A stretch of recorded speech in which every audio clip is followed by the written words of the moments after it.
à Paul, il t'est permis de parler pour ta défense. Et Paul, ayant étendu la main, se justifia en ces termes. Je m'estime heureux, roi Agrippa, d'avoir aujourd'hui à me justifier devant toi de toutes les choses dont je suis accusé par les Juifs. Tu connais parfaitement leurs coutumes et leurs discussions. Je te prie donc de m'écouter avec patience.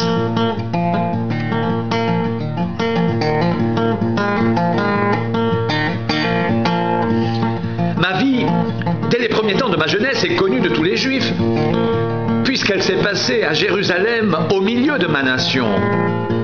Ils savent depuis longtemps, s'ils veulent le déclarer, que j'ai vécu en pharisien selon la secte la plus rigide de notre religion, et maintenant, je suis mis en jugement parce que j'espère l'accomplissement de la promesse que Dieu a faite à nos pères et à laquelle aspirent nos 12 tribus qui servent Dieu continuellement, nuit et jour.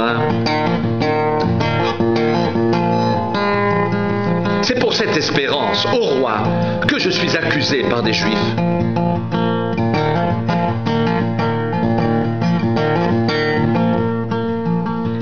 Quoi vous semble-t-il incroyable que Dieu ressuscite les morts? Pour moi, j'avais cru devoir agir vigoureusement contre le nom de Jésus de Nazareth. C'est ce que j'ai fait à Jérusalem.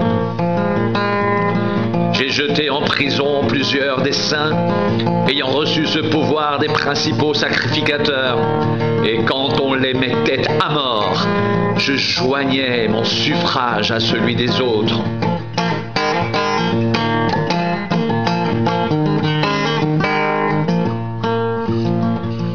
Je les ai souvent châtiés dans toutes les synagogues. Et je les forçais à blasphémer. Dans mes excès de fureur contre eux, je les persécutais même jusque dans les villes étrangères.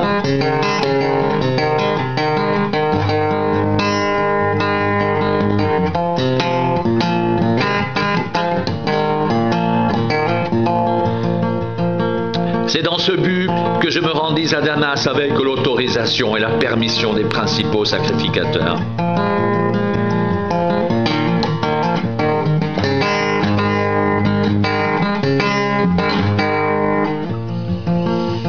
Vers le milieu du jour, ô roi, je vis en chemin resplendir autour de moi et de mes compagnons une lumière venant du ciel et dont l'éclat surpassait celui du soleil. Nous tombâmes tous par terre. Et j'entendis une voix qui me disait en langue hébraïque: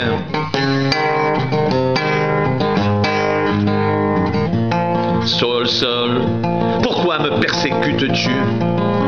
Il te serait dur de regimber contre les aiguillons. Je répondis: Qui es-tu, Seigneur? Et le Seigneur dit: Je suis Jésus que tu persécutes. Mais lève-toi et tiens-toi sur tes pieds, car je te suis apparu pour t'établir ministre et témoin des choses que tu as vues et de celles pour lesquelles je t'apparaîtrai. Je t'ai choisi du milieu de ce peuple et du milieu des païens, vers qui je t'envoie, afin que tu leur ouvres les yeux pour qu'ils passent des ténèbres à la lumière et de la puissance de Satan à Dieu, pour qu'ils reçoivent par la foi en moi le pardon des péchés et l'héritage avec les sanctifiés.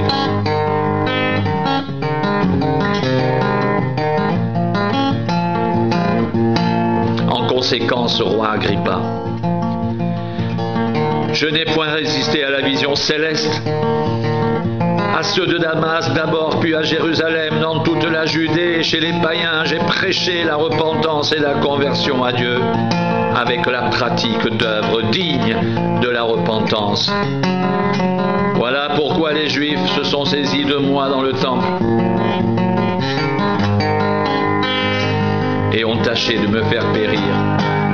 Mais grâce au secours de Dieu, j'ai subsisté jusqu'à ce jour, rendant témoignage devant les petits et les grands sans m'écarter en rien de ce que les prophètes et Moïse ont déclaré devoir arriver, savoir que le Christ souffrirait et que ressuscité le premier d'entre les morts, il annoncerait la lumière aux peuples et aux nations. Comme il parlait ainsi pour sa justification, Festus dit à haute voix: « Tu es fou, Paul, ton grand savoir te fait déraisonner. » « Je ne suis point fou, très excellent Festus, répliqua Paul. Ce sont au contraire des paroles de vérité et de bon sens que je prononce. Le roi est instruit de ces choses, et je lui en parle librement, car je suis persuadé qu'il n'en ignore aucune, puisque ce n'est pas en cachette qu'elles se sont passées. Crois-tu au prophète, au roi Agrippa? Je sais que tu y crois. Et Agrippa dit à Paul: « Tu vas bientôt me persuader de devenir chrétien. » Paul répondit: « Que ce soit bientôt ou que ce soit tard, plaise à Dieu que non seulement toi, mais encore tous ceux qui m'écoutent aujourd'hui, vous deveniez tel que je suis, à l'exception de ces liens. » Le roi, le gouverneur Bérénice et tous ceux qui étaient assis avec eux se levèrent. Et en se retirant, ils se disaient les uns aux autres: « Cet homme n'a rien fait qui mérite la mort ou la prison. » Et Agrippa dit à Festus: « Cet homme aurait pu être relâché s'il n'en avait pas appelé à César. »